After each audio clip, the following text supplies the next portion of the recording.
Hello বন্ধুরা, তোমরা কেমন আছো? নিশ্চয়ই ভালো আছো। আজকে সেরকম কিছু করিনি, কেন কালকে রাতে একটু মটন রান্না করে রেখেছিলাম। আর এখানে তো ভাত হয়েই গেছিলো।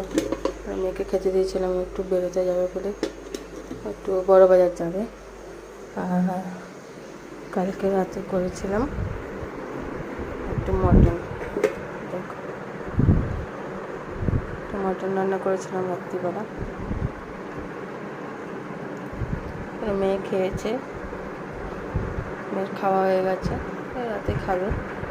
আজকে একটু তাড়াহুড়ো ছিল বলে তোমাদের কাছে ভিডিওটা নিয়ে আসতে পারিনি, আমি এটা দেরি করেই ছাড়লাম, কারণ মেয়ে একটু তাড়াহুড়া ছিল, ওকে একটু ব্যস্ত ছিলাম। আজকে বৃহস্পতিবার, আজকে আমার সন্ধেবেলা সব পুজো হয়, এগুলো সব পরিষ্কার করে ঠাকুরের সব পুজো দেবো।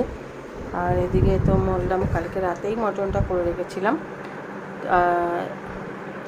সেরকম একটু রিচ একটু ঝাল ফাল দিয়েই করেছিলাম, বেশি রিচ করিনি, একটু মটন রান্না করেছিলাম রাত্রিবেলায়। আর এই যে লেবু দুটো খাওয়ারও হয়নি, কেন জুস করে দিতে পারিনি, কেন তাড়া ছিল বলে।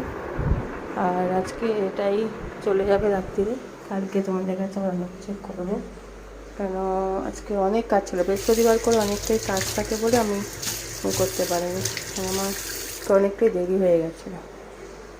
আর কালকে রাতেই আমি রান্নাটা সেরে রেখেছিলাম, মটনটা করে রেখেছিলাম, কারণ মেয়ে বললো রাত্রিরেই তুমি মটনটা করে রাখলাম।